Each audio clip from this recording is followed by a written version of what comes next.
Greetings. My name is Noma Dzinochiwe, and this is my very first YouTube video. So you'll forgive me if the quality isn't great.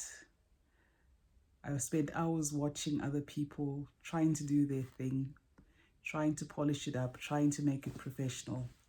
But the best advice I've received is to just start.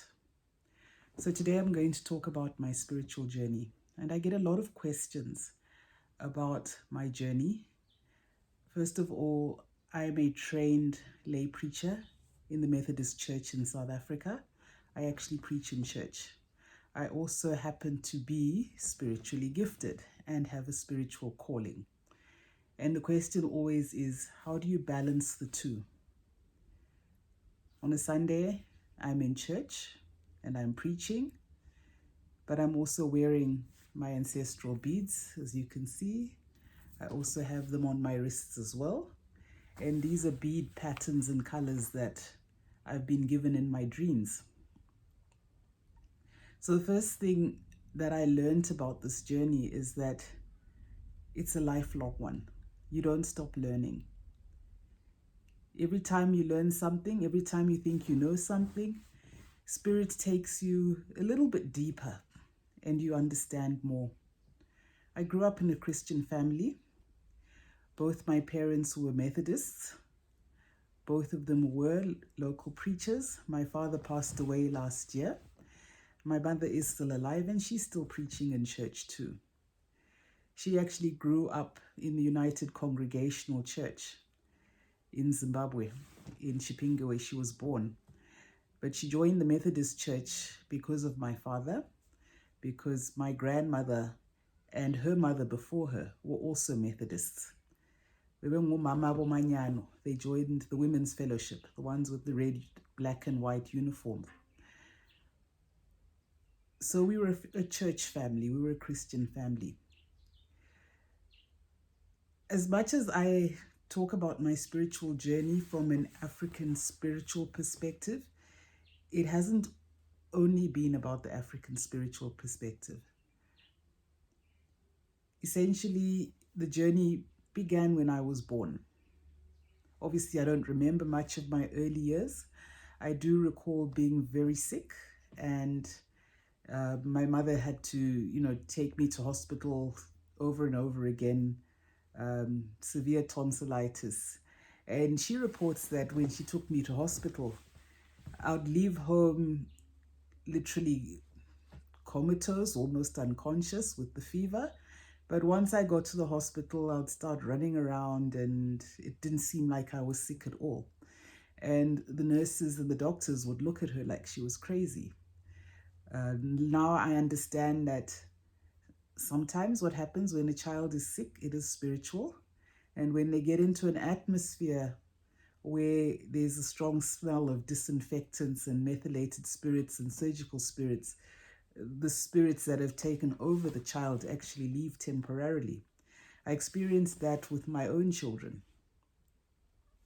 You literally leave the house and the child is about to collapse. You get to the hospital, the child starts running around. Everyone looks at you like you're crazy.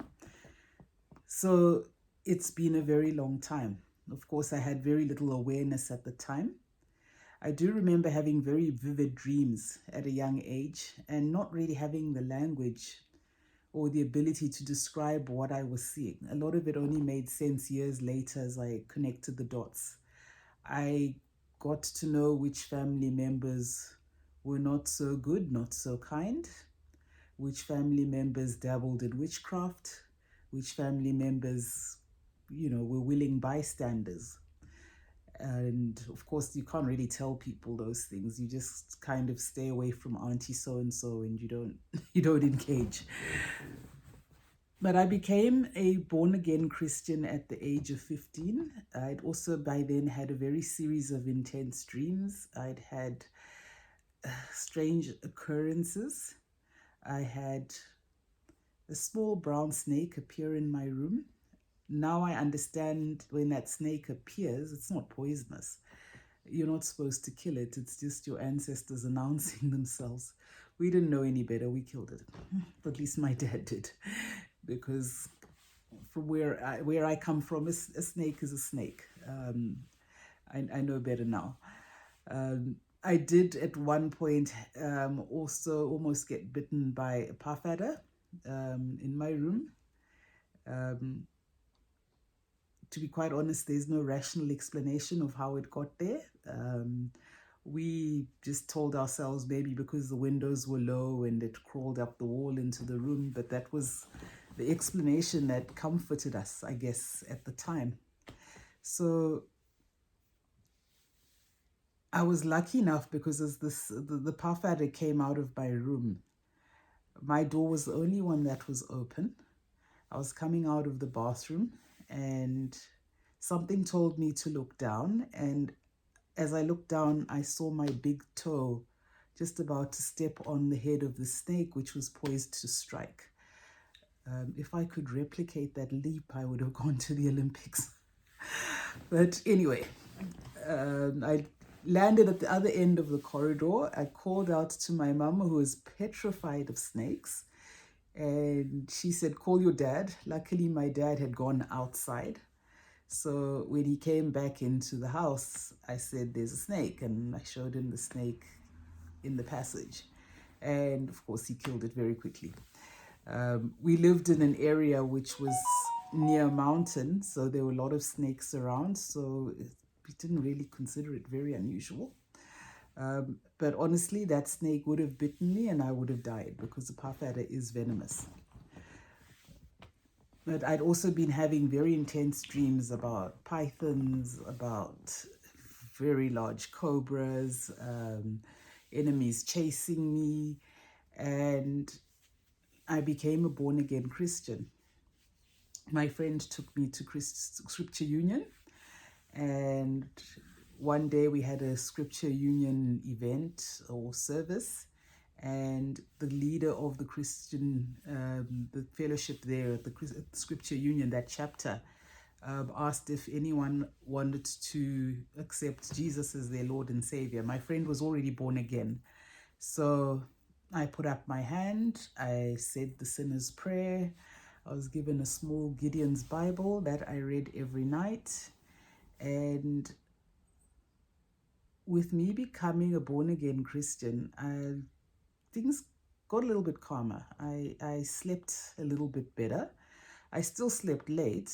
I still had intense dreams, but I was able to now wake myself up and pray. And that's pretty much how I got through my teenage years with, no major occurrences. But I do recall still having dreams of enemies chasing me, particular members of the family, and, praying. And then, as time went on, as I got stronger in my faith, I began to fight back in my dreams. And that's how I got through my teenage years. Fast forward to university, didn't really have that much of an awareness of spirituality, still continued going to church, sometimes skipped, but, still prayed, still had occasional nightmares, occasional intense dreams. But I do remember dating a guy, and he was doing Bachelor of Science degree at the time, and they do a lot of different courses and half courses and semester courses, all kinds of courses. But the long and short of it is he'd failed one of these courses, and his tutor, I think it was, insisted that he would have to repeat the whole year because he'd failed this course.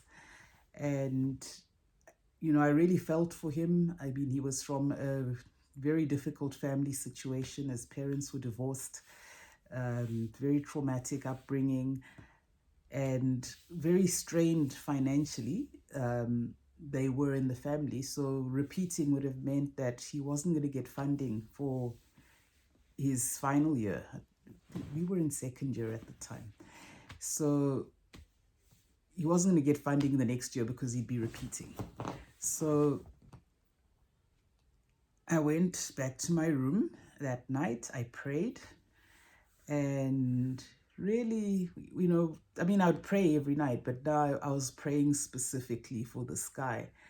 Um, and, sang a hymn that I learnt in church, went to sleep. And that night I was actually shown a dream where somebody in his family, the women in his family were gathered, and there's a pot that they were stirring with some dark liquid, and then there was another container with dark seeds.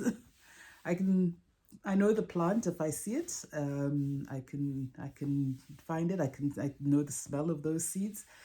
I didn't know anything about traditional medicine, but that's what I saw. And the more they stirred this pot, it would rain. And when someone stopped stirring the pot, whatever was in this bowl of seeds would stop moving and the rain would stop. I now understand that from an African spiritual perspective to be a curse, a family curse that somebody is intentionally activating to send negative energy. And rain in a dream symbolizes tears, crying, weeping, mourning. So the next day I told him the dream and I said, look, I prayed for you. Go back and ask your tutor, what is it that needs to happen now since you failed the course? The very same tutor that he spoke to said, no, there's no need for you to repeat. Just carry the course for the next semester. If you pass it, you can go into final year. And that's exactly what happened. You didn't have to repeat the course. I learned from that time that, okay, I knew already that God answers prayer. But I learned from that time and that incident that when you pray in a particularly focused manner and you believe, you will receive what you're praying for. And that was the first time I really prayed for anybody intensely. But I didn't really, pay it much attention. I just understood, okay, God answers prayers. This is great. If I need something for myself or somebody else, I'll just pray and it will happen.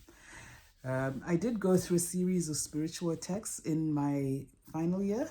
It's just, guess, one of those things. They knew I was about to finish my degree and they wanted to stop it. I prayed every night.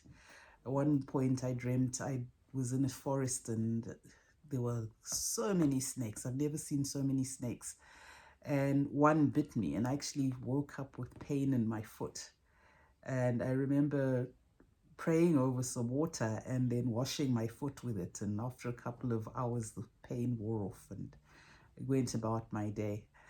But that's how I got through university. Finished university, looked for a job, struggled to find a job, even though I had an upper second degree. My cousin then suggested that we see someone. This lady came to our house. I didn't know anything about traditional healing, quite honestly. Ubunyanga, didn't know anything about it. But she just looked like an ordinary old lady. She wasn't wearing beads or anything. There was nothing that would actually tell you that she was a traditional healer. But when she sat in the room with us, I remember just before she visited, I'd had, a couple of really intense dreams. It was the same relatives chasing after me, trying to kill me, trying to do whatever, and I'd fight back and I'd chase them back and chase them away. But she managed to, I can't think of the English for it. It's the equivalent of what we call ufemba in South Africa. There's a particular healing speciality with exorcism, actually, where the healer is able to take on the energy of the person that is attacking you. And they literally speak with that person's voice. And if they're really good, sometimes you can tell from the language and the mannerisms who it is that you're talking to. So and it's not like they're imitating the person, because this is a total stranger. They don't know this person. They've just come to you and they've picked up from your energy, the energy of this person who's doing these things. And they're able to then tell you what this person is saying, thinking, doing. And this is what this woman did. And the person that came out was my aunt, the same aunt who's been hunting me down since I was a teenager. And when you do that process, you must talk to the person and say, what do you want? What's wrong with you? I want you to leave me alone. From now on, don't touch me. Don't contact me. Don't do anything. I know this is you. I know what you're doing. And the healer then has the skill to cast out that spirit, remove that energy, remove that energetic cord that ties you to this person, and send them away. Maybe they've sent you an evil spirit or an evil entity. The healer is able to take on that entity and transmute that negative energy and discharge it. I don't know the specifics, but that is a healing speciality in itself. Most people who have Ndao spirit guides from Zimbabwe, from Mozambique, maybe further up north, Zambia, in South Africa, Eswatini, in Limpopo, Venda. There are some healers that actually are trained in that specialty, but it's a very intense training and very dangerous because those spirits can kill you. It's not very different from when you do deliverance in church. If you cast out an evil spirit and you're not strong enough spiritually and you don't dispose of the energy in the appropriate way, that spirit can plague you and it can kill you. But anyway, we managed to get rid of this aunt and her negative energy that she was placing on me. She basically had a grudge with my mother. She didn't like the fact that my mother was educated. She didn't want my mother to have children. She didn't want my mother's children, like myself and my brother, to ever succeed. So she'd been attacking us really from when we were children. And I told her where to get off, because I said, look, you have your children. And her children used to come to our house for the holidays. My father used to actually pay school fees for her children. So I asked her, what is your problem? Your kids were taken care of. They've grown up, they're working. Why would you not want us to work? What is wrong with you? Anyway, leave me alone from now on. I want nothing to do with you. I don't want to see you. I don't want to hear you. I don't want to know anything about you. Just, you're dead to me. I don't want to talk to you. And, I was given some herbs, take spiritual baths, do stuff, do whatever. And the dream stopped. Just, saw her once, but she was, in the dream, she was restricted. She was bound. She could not touch me. And it's interesting because the healer at the time said, this woman wanted your life. So you have, by rights in the spirit, you have the right to actually go and kill her. But I refused. I said, no, I don't want to kill her. I just want her to leave me alone. I'm not a murderer. I'm not that kind of person. That's not my thing. She must just leave me alone. And that's exactly what happened. She left me alone.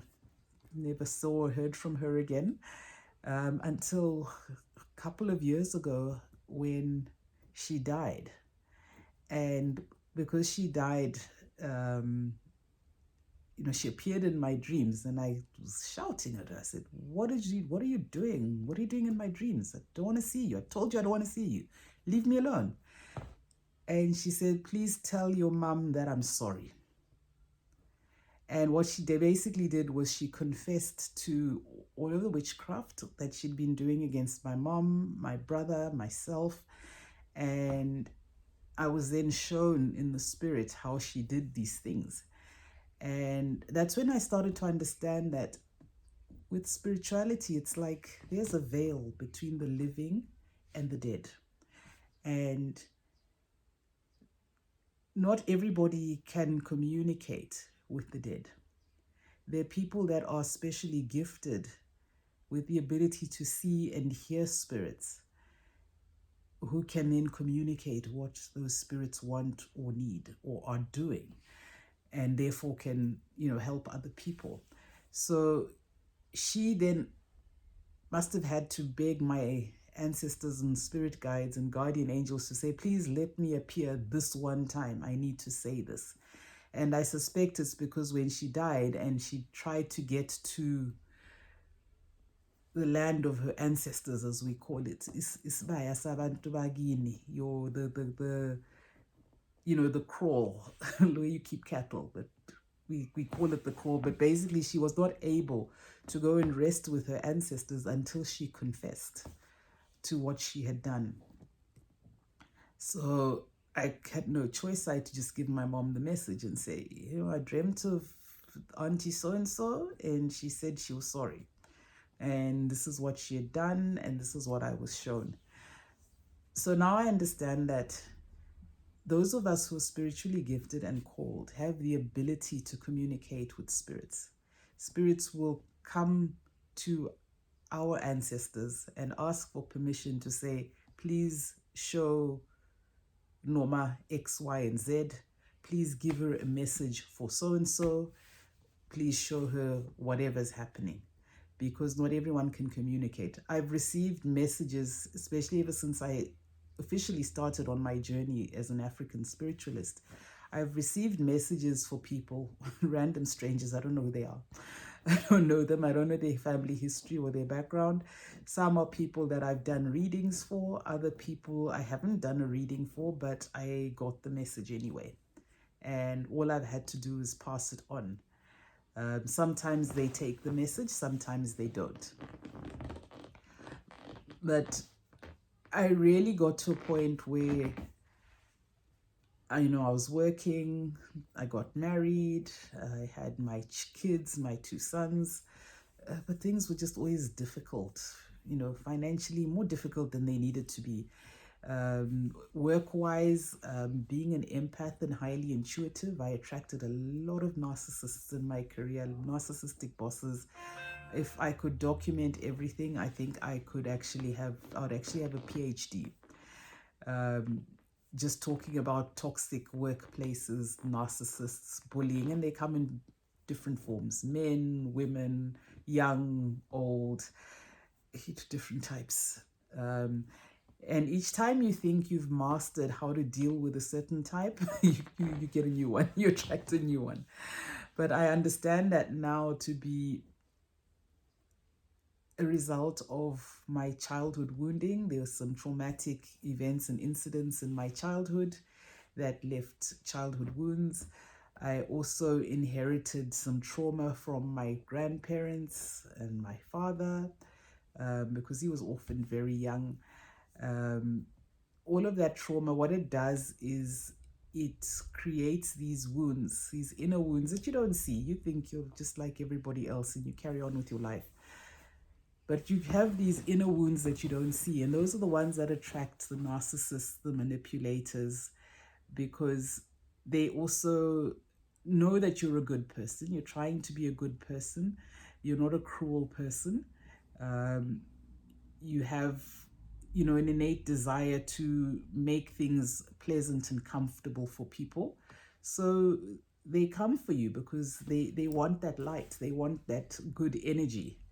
Some of them are psychic vampires. They literally feed off that energy. And I'll talk about that in another video later on, about, the psychopaths and the narcissists and the siphoning of your energy, because it's very important that gifted people understand this, because we are literally under attack. We are being hunted for that inner light, because a lot of people who are narcissistic, those that practice witchcraft, their souls are so darkened by this dark energy that they've been using to get whatever, be it money, power, whatever, that they need a source of supply to keep it going.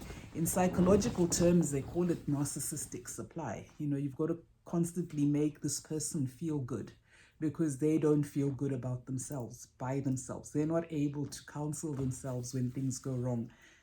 So they need people to stroke their egos and make them feel good all the time, which is exhausting. I think it's exhausting, especially for the ones that have to stroke the ego. But I guess if you're the one that is in need of the supply, you will go after anything and everyone that can fulfill your needs, and you're just interested in fulfilling your needs, nobody else's. So things were a lot more difficult than they needed to be. I had a few interventions over the years, went to a couple of, white garment apostolic churches here and there, did some cleansing here and there. I consciously avoided going to a traditional healer after my very first experience of Ufemba, because by then I'd become a Christian. I was dedicated to my Christian journey. I was called to be a spiritual teacher in terms of preaching in church. I ran from that too. Must have been 4 years that I kept giving the Lord excuses as to why I couldn't do that. My kids are too young, I'm busy with work, things are this, things are that. You always have excuses. So I just continued. And I continued giving excuses until I got to a point where, God did something really huge for me. And I realized that I couldn't run away from the preaching journey anymore. So I embarked on the preaching journey.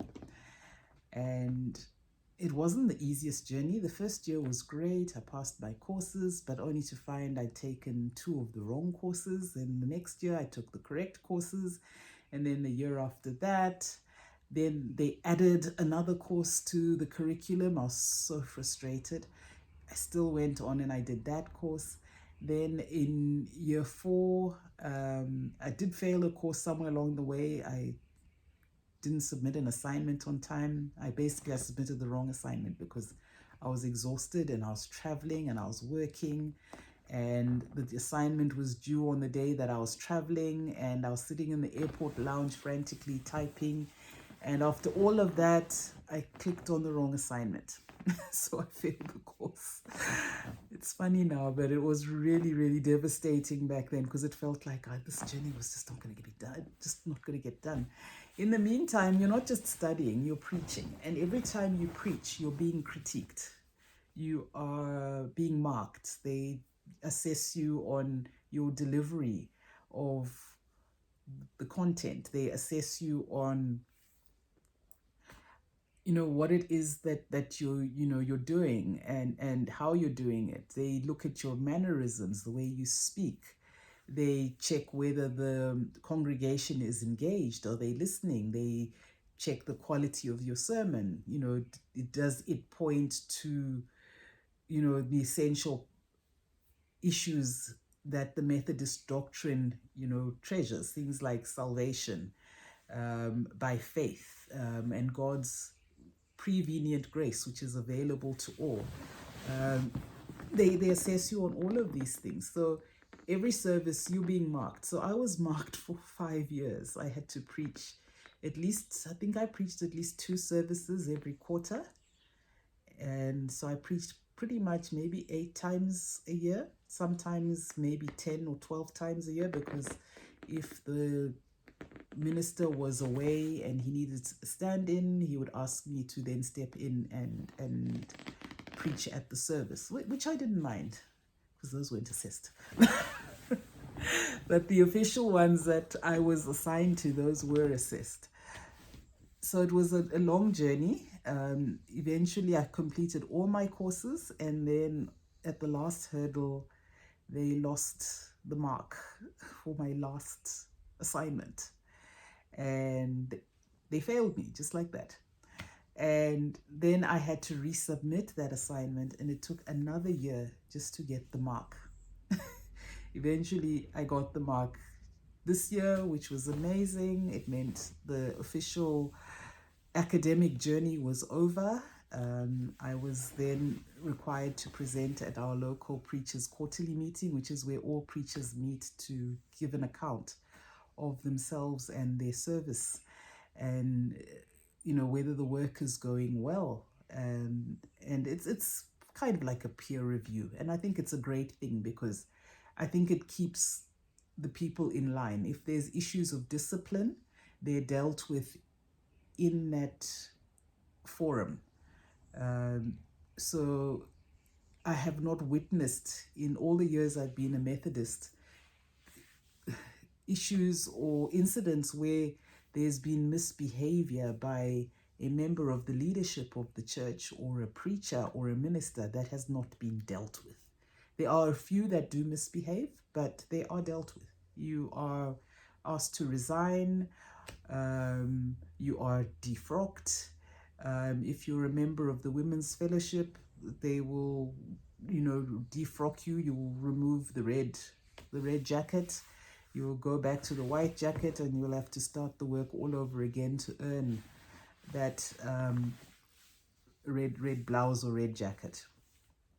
That's in the church. But now, in 2021, after a few months again of very intense dreams, different dreams, animals, lion chasing me,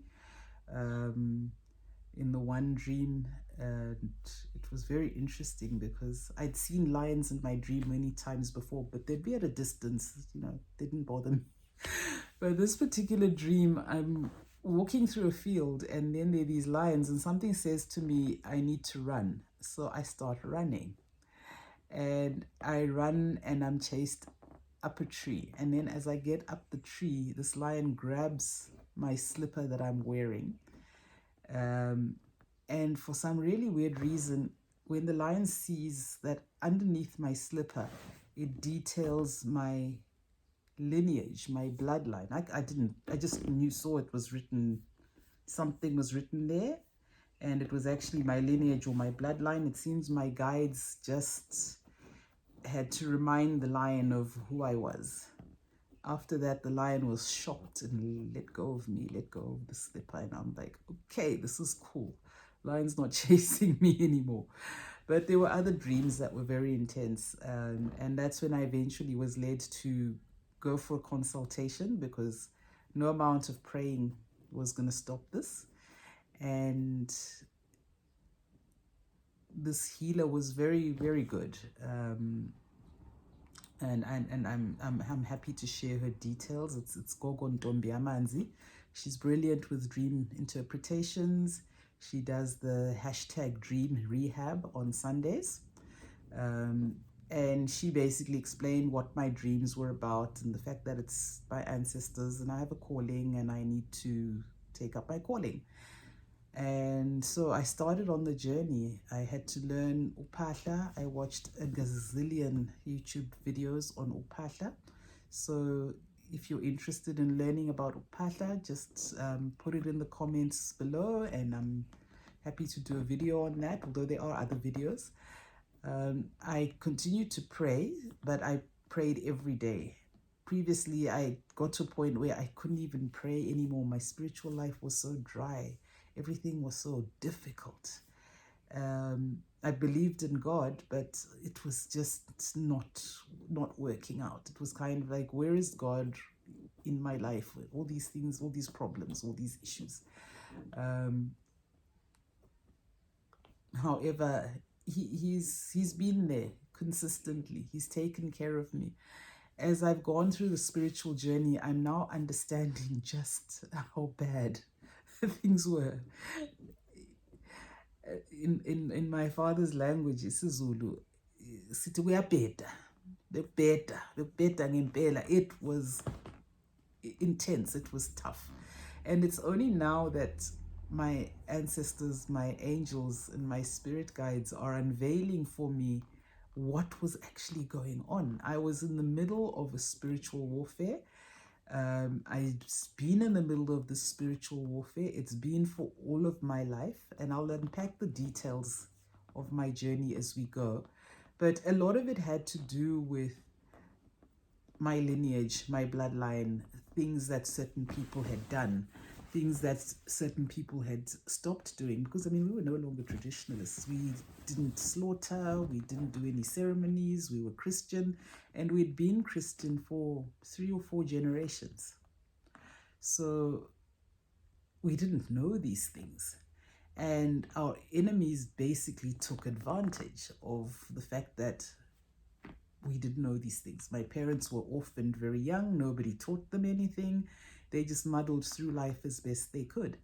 And here I am now with the spiritual calling, having to say to my parents, I actually have a spiritual calling as a healer. Yes, I go to church, but I also need to do this thing. And I need us as a family to do these things. And I remember praying and speaking to my ancestors for a long time, months actually.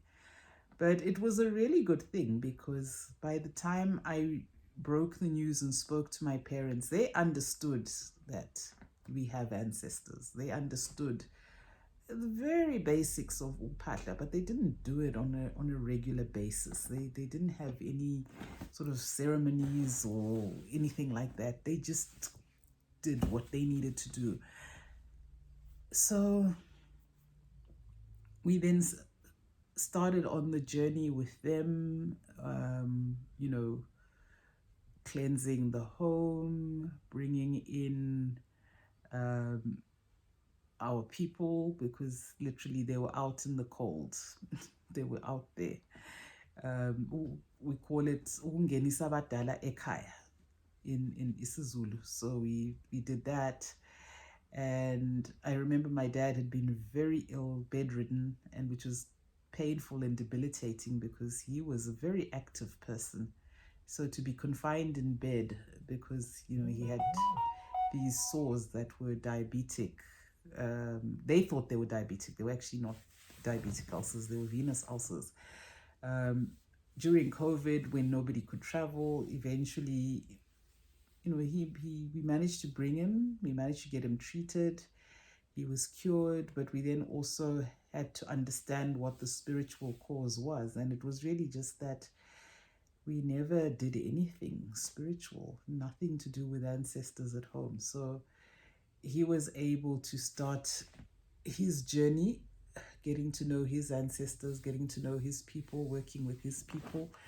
And there was no conflict with church and Christianity. He continued to preach in church, and he continued to do his thing, but he was fully recovered. He could walk, you know, he could do all these things.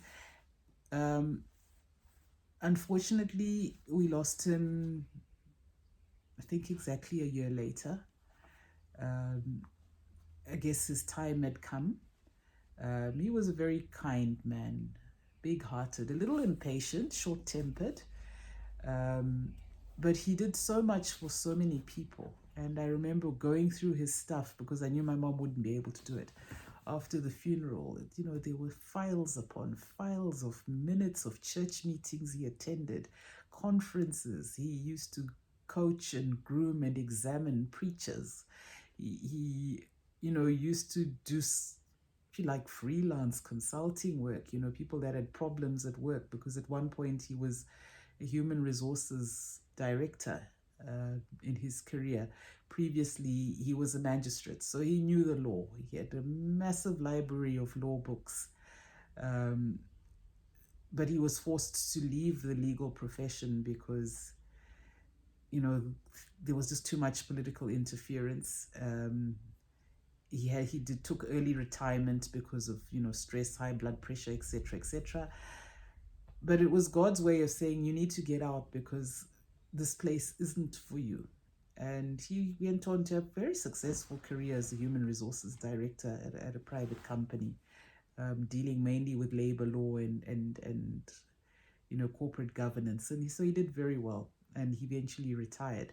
But even in retirement, he was still very busy. I mean, when family members needed stuff taken care of, like legal stuff, he did all of that, and he did it for free. The number of documents that belonged to people that we picked up, that we had to sort through and now say, okay, Wes Banban, this thing of yours, please, you need to take it. We can't keep it anymore.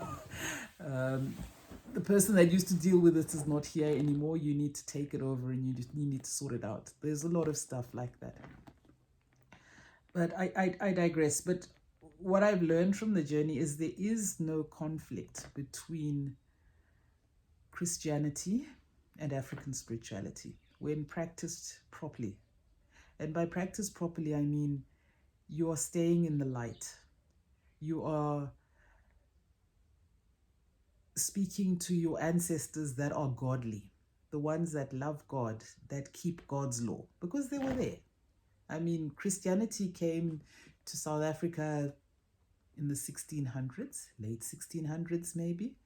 It only came to Zimbabwe in the early 1900s because the white settlers came in 1890. Previously, we were just trading with the Portuguese and the Arabs here and there, nothing major, no takeover. So it's inconceivable for us to believe that there was no God, there was no creator, there was no supreme being in Africa before the whites came. It's inconceivable. We're learning more and more about the distortions within the Christian church, within what has been written in the Bible, how it's been translated, how things have been changed and edited and so on. That is like a whole year's worth of videos just talking about that. But there'll be time for us to unpack that. But for me, what was essential was understanding that those of my ancestors who were not Christian were not evil. They were not demonic. They had work to do as spiritualists. They passed on those gifts, and they expected me to do my part in healing myself, in healing my bloodline, because it's been estimated that we carry up to 14 generations worth of genetic information in our DNA. So imagine 14 generations of people who have encountered various traumas and issues, and those traumas and issues repeat themselves. When we say history repeats itself, if your great-grandmother was raped, there's a possibility that you too will encounter rape, or you will experience rape.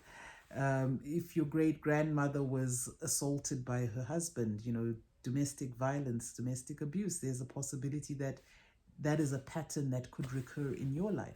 So you find that repeat patterns of failure, divorce, poverty, illness, those are things that need to be healed within the bloodline at the root.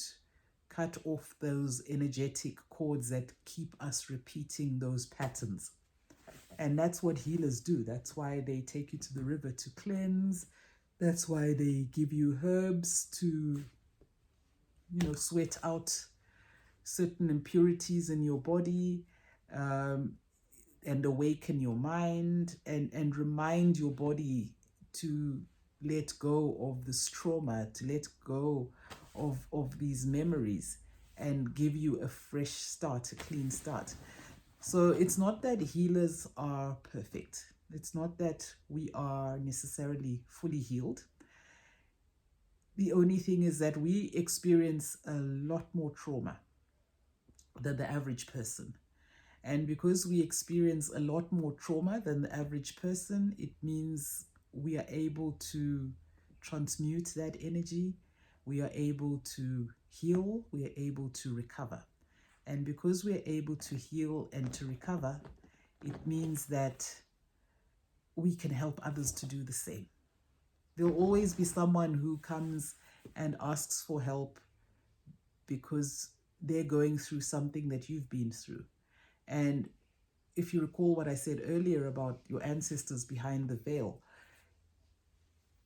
that person's ancestors connects with your ancestors, and they say to them, my child has gone through XYZ.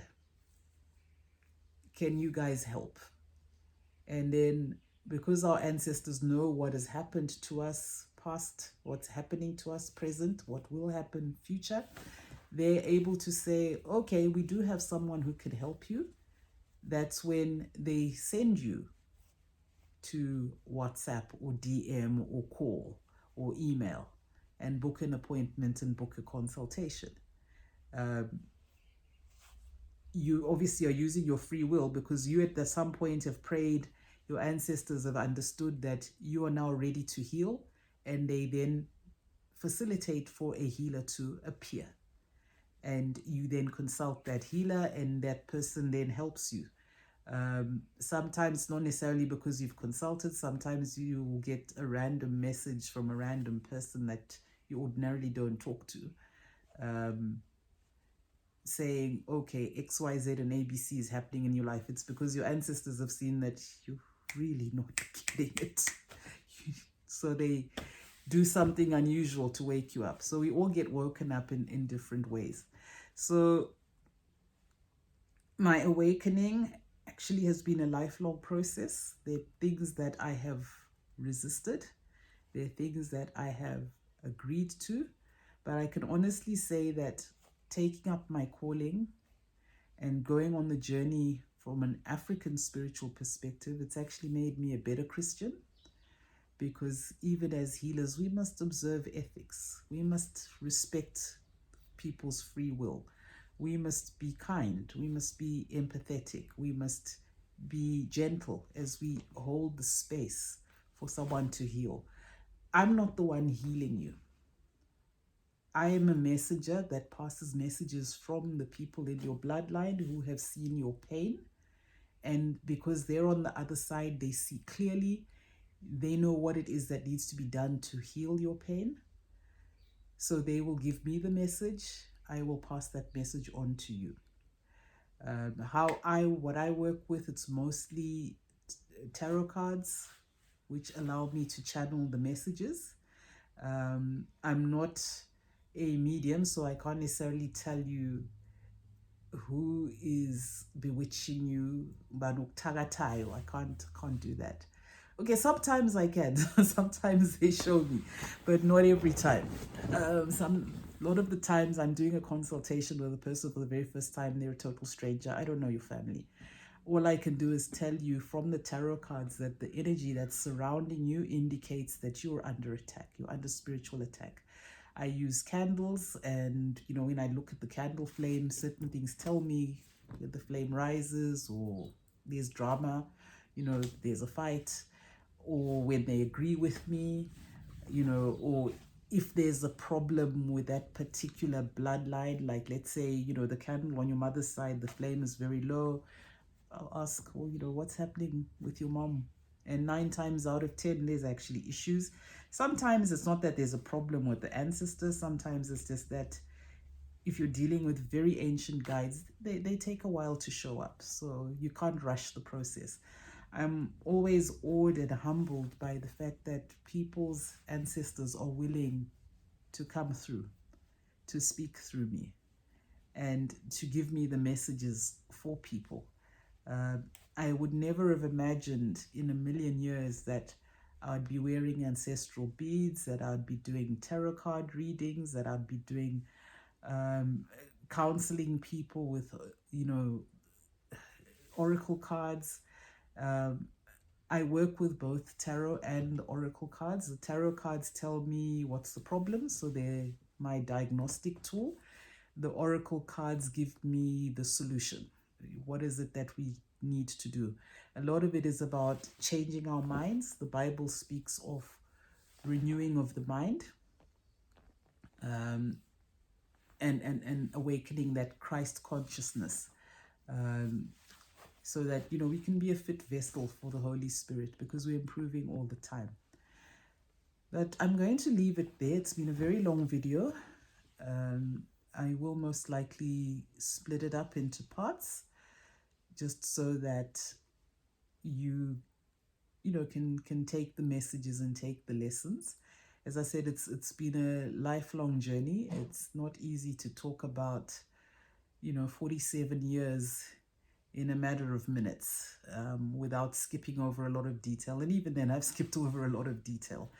But I'm hoping that this will give you some insight. If you're also wondering about your spiritual journey, you're worried about taking that step, you're worried about the fact that you're dreaming of animal prints, amapai, and you're dreaming about beads, and you're dreaming about healers, and you're dreaming about water, and you're dreaming about animals, and you're having strange things happen to you. Animals appearing in your house, creatures appearing in your house, um, things that are just random and unexplained. You may be worried about all of those things. My purpose is to just help the journey be a little bit easier. My experience may not necessarily speak to everybody, but there are people I know that have benefited from what I've shared, and I'll continue sharing as long as it helps somebody. Because there's this, Jesus says in the Bible, in this world we will have trouble, but be of good cheer, because I have overcome the world. So working with ascended masters like Jesus Christ, Mother Teresa, Buddha, Lord Shiva, there are a multitude, there are many depending on your culture. There are people that embody that Christ consciousness, which is about love, about selflessness, about really taking care of people, about taking care of creation, about obeying the laws of creation, and living in alignment with your purpose. That's essentially what Christ consciousness is, and it is in each and every one of us. And not all of us have reached the level of ascended master, because ascended masters, they don't just guide individuals, they guide entire populations, they inform entire faiths. Some of us maybe just have the ability and the wisdom, to lead one or two people, to teach a few people along the way as we learn and as we grow ourselves.